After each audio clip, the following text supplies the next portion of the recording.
Hello, welcome. Welcome back to another Onkruid video. Welcome back to another unedited Soulstone Survivors video. I'm gonna head into a game with exactly the same build as the one we used last time. We're gonna go into the Frozen Wastelands 25 curse level. That's fine. It's gonna be nice and easy, and that is needed because I have to go soon. But I want to make a habit out of it. I should say it differently. I've been reading some Atomic Habits by James Clear. I am a YouTuber. And that's why I really look forward to the process of creating videos, and the outcome that is related to that, the outer circle of that equation, is that I want to try and fit in, try and slot in time periods that I'm not actively like, okay, I have time to record now. I want to make sure that I learn to, even in those time periods, in those specific little moments that I might not always have the most time in the world, slot in a little recording session, a little editing session, a little script writing session, whatever you want to call it. It is my passion, it is my dream, and therefore I should not spend like every waking moment thinking about it. That's not exactly what I'm going for, but spend a whole bunch of my free time on it. Even when I don't necessarily feel like I have hours on end available to record multiple videos, I can still invest into it a little bit. Invest into it more than I presumably first think or first thought. And I wanted to go in there with another one of these minion builds because I just had so much fun with it last time. It was really a blast. It was so strong. And I want to have that feeling again, if possible. By now it seems like it is quite possible because the game is loading us up with a whole bunch of minion builds already. Or minion skills, rather. A little bit of cast speed upgrade. It's gonna be awesome. We're already like destroying elites, just destroying them from the map, so that's great news and a great sign of things to come. Yesterday, recorded my first Noita episode in about a month and a half, and I must say it was more fun than I expected. I felt a little bit, tiny bit burnt out from that game. I was like, I've recorded like 36 episodes almost daily in a row, edited all of them. It's been in there for a while, but then I saw how many people were still always responding to that series, and I was like, all right, I can't not make videos anymore in this game. All of a sudden I need to at least give it a couple more sent off videos, at least like using all the handy tips and tricks that all these people on the internet have provided for me, you know. If possible, I want to still replace my Chaos Golem with something else, with something that has a bit more minions. One of the Necromancer-specific skills, if possible. Like the Poison Dogs or the Boars, something like that. Either way, we already have quite a potent build in here. Multicast is very handy on that spell as well. I did not even realize the potential of multicast on that spell up until right now. But as I was saying, it was just a lot of fun recording some more Noita, and we actually did quite well. After like the first run, the first two runs were absolute dog shit. They were really bad. But the other runs, oh man, I went ham. I went absolutely crazy. Sure, some more increased damage, some movement speed. And we actually reached the vault, which is one of the final levels, I think. I was very proud of myself. For being out such a long time, just like using one or two of the simple suggestions that people gave me, especially about wand crafting, and immediately I got that far into the run. It was a great feeling. And today, the great feeling is transferred over to Soulstone Survivors, where we are dangerously close to that 100 episode mark. I also just realized that when I select this lower curse difficulty, we also get less materials, so this will only make it take longer to actually get to those new weapons. So I should definitely stop being a pussy, and especially if I'm going for these builds, which I know to be strong, I definitely should just up the curse level to almost the maximum, maybe the maximum, but I want to keep a nice balance in there as well. I want to keep it fun, lighthearted, and entertaining still, and losing games is not lighthearted, fun, and entertaining at all. Gangrene, definitely helpful. One of the first upgrades we got in our last run, and now near to our full upgrade potential, if that makes any sense. I don't think we're gonna get any big game changers anymore, except for maybe a legendary physical damage upgrade, because that will probably affect almost all of our pets, if not all of our pets. Do we have Venomous already? We do not, right? Ooh, that's gonna up our damage quite a lot probably, especially because we already have Debilitating Plague as well. Where are the lords so that we can test out our damage? Right here at the bottom, I think. Let's see. If we spawn some minions up close and personal and they focus the Lord for a second, how is our damage looking? It's stacking up. It's stacking up slowly but surely, but once it stacks up, oh baby, that is a lot of damage.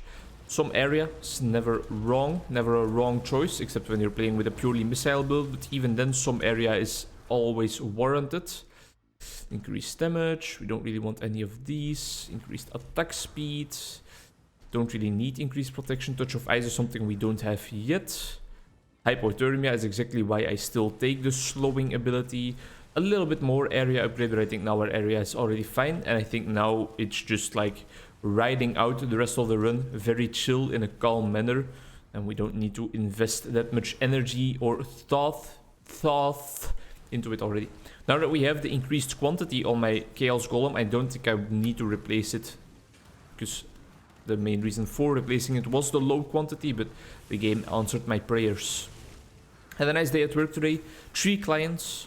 2 therapy sessions and 1 diagnostic session. The diagnostic session went a-okay except for one little mess up, one little mishap by me. I don't really want any of these. And that is that we were doing a test where I normally have to immediately correct the client if she makes a mistake. But I was like following along nicely. And 1 second I wanted to write down has a very concentrated look on her face, and in that specific split-second decision I missed a mistake she made, which caused the trial or the condition that we were administering at that moment to kinda not go that well. And that's too bad, because that is like the main condition that that entire test was about. It was a test about cognitive flexibility, about switching of attention, where first of all they have to look at a giant paper with letters and numbers on them, and they have to take a little or put a little mark through every tree. Every time the number 3 pops up on their piece of paper, then they have to connect numbers from 1 up until 16 in a rising way. So 1 to 2 to 3 to 4. Then the same for letters according to the alphabet, and then the crucial condition where she made a mistake that I didn't notice immediately, the task switching, the cognitive switching condition, where they have to do 1A, 2B, 3C. You get the gist, right? The hardest task, of course. To see if the client is capable of impulse control, of switching between tasks flexibly, flexibility. I don't know if she's able to switch between those tasks. And well, now our results are a bit mixed, but I think that in general she didn't experience too much trouble with it. She didn't make that many mistakes, but there was like a clear difference between the previous conditions where she just had to do 1 task at a time and the final condition where she had to switch between tasks. It was clearly a lot harder for her. She also made a lot more remarks of like, oh, that's difficult, of like, oh, no, that's wrong. Counting aloud a bit more often, which also indicates that she needs like extra helping materials, because otherwise it wasn't so easy. And this sounds like very negative, but it's very much normal that it's harder. But that is kind of an indication for ADHD, which is what this diagnostic research was about. Before that, I had 1 therapy session with a female client, and her life almost always sounds a bit like a soap. And that is a very negative thing to say, but I'll declare further what I mean. I mean that her main problems are focused on relational domains, and a lot of mishaps can of course occur on the domain of relationships with other human beings, because, well, relationships are just so complex, and a lot of things can happen, a lot of things can be misinterpreted, a lot of things can go wrong. A lot of signals can be falsely interpreted or seem accusing. And that's why whenever she is talking in her sessions, I always need to make sure that I pay the most attention possible. I am there with my full attention, because she is using a bunch of names as well. She is always like person X. I'm not going to reveal any of the names, but person X did this, but then person Y said this about person X, and then I felt this way about person Z because...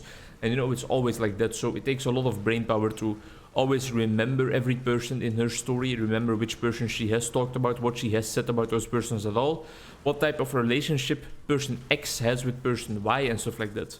Normally you always need to pay a lot of attention to the specific relationship your client has with all the other persons in his or her life, but now I need to keep in mind, keep into the back of my head. I need to keep it. Pay attention also to relationships between persons that are not necessarily in the session. And it's also harder because I need to solely rely on what my client tells me about two different persons. But in therapy, in psychology, in psychotherapeutic sessions, one of the main focus is always feelings and emotions. So I need to kind of think that my client is telling me the truth and is making an accurate estimation of the feelings and emotions of all those other players in her story. Not always easy, as you can imagine. Pewtered Hounds, you're a bit too late to the party, I'm afraid. The final lords are already spawning. So I don't think we need any Pewtered Hounds anymore. There we go. An Incarnation of Fire and an Internal Guardian. Let's make quick work of them. I can play a bit ballsy because we still have both our revives. After this video is done, I am headed out for dinner with my girlfriend and we are going to see an Iceland-based production, a documentary on autism and on the difference in gender in autism. So mostly about how the female version of autism is often very, very different than the male version of autism. And I'm really looking forward to that. It's going to be interesting because it's also a problem, a domain, a subject I get introduced or I get in contact with a lot in my work. So it's definitely going to be a nice and educational evening, and I'm glad that I get to share such experiences with my girlfriend as well. Thank you very much for watching. Hope to see you in the next one. 171 silver might be enough to craft a new weapon in the next episode. Let's quickly just take a little sneak peek. No, and no. Alright, we're gonna need to collect some more silver. Bye-bye.